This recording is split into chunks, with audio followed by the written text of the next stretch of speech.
পুঁই শাক ভাজি করতেছি আলু দিয়ে, পেঁয়াজ দিয়ে, রসুন দিয়ে।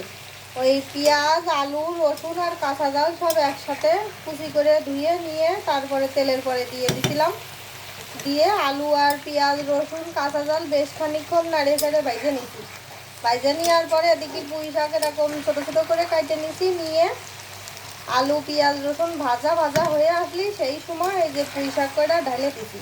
এখনও কিন্তু জল টল কিছু দিইনি, শুধু লবণ আর হলুদ দিয়ে দিছি। এই হলো দেওয়ার মধ্যে দিয়া, আর এইভাবে আস্তে আস্তে নাড়তি চাড়তি ভাজা হয়ে যাবে। এর মধ্যে আর কোনো জল দেওয়া লাগবে না।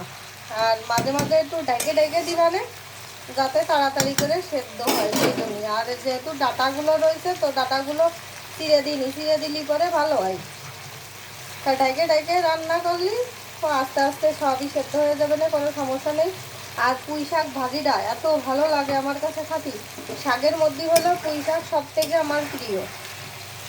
পুঁই শাকটা আমার এত ভালো লাগে, তা আমার মতো এরকম পুঁই শাক কার কার পছন্দ অবশ্যই কিন্তু কমেন্ট করে জানাবেন। আজকে দুপুরের জন্য পুঁই শাক ভাজি হচ্ছে।